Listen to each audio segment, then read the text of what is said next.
maraming nag-expect at naghahanap po sa Vice Presidente. So narito po ang update ko sa kanila. Oo, mga kapatid, eto po, napaluha si Vice President Sara Duterte sa kanyang speech sa event ng Philippine Association of Local Government Accountants Incorporated.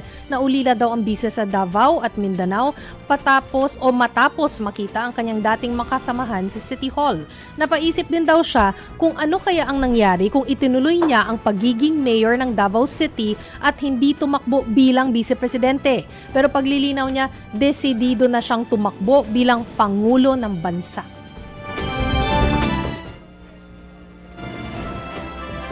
Ito po, si VP Sara, mga kapatid, pakinggan po natin.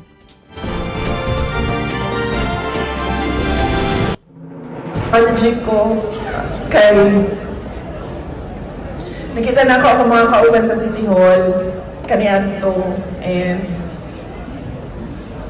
nakaingon ko sa akong kaugalingon nga nakaganina nakahuna-una ako sa ako ang kaugalingon unsa kahaog ni dagan na lang ko og mayor wala na lang ko ni dagan og vice president.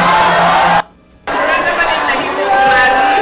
Pagdagan na ito presidente, okay na nang pagdagan sa presidente, nagkasinabot na taan ng tanan. Pero parang sunod-sunod yung mga interview ngayon ni VP Sara Duterte. Kasi di ba parang over the weekend niya yata sinabi, kung hindi ako nagkakamali, na masyadong kalat itong gobyerno na to. Kaya kino-question niya rin talaga yung kakayahan ng mga cabinet secretaries na napili ni Pangulong Bongbong Marcos.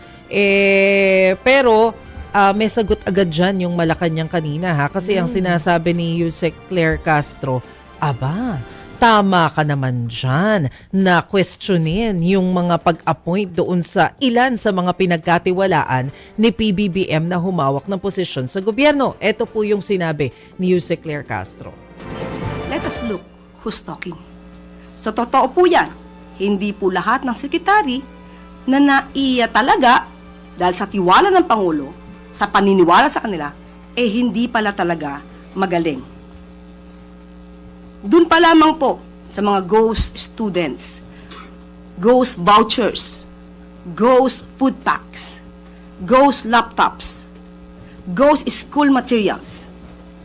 Lahat ng multong ito ng Vice Presidente, nung siya ay DepEd Secretary, huwag niyang ipahid kay Pangulo. Yan. Oh. In fairness, naka-green si Yusek.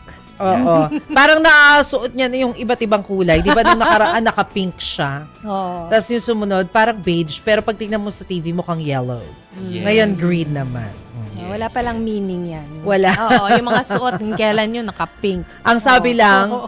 na may meaning yung suot na medyas ni PBBM. Oo, The talaga namang most sinabi political niya. thing that he did that time, sabi Oo. niya.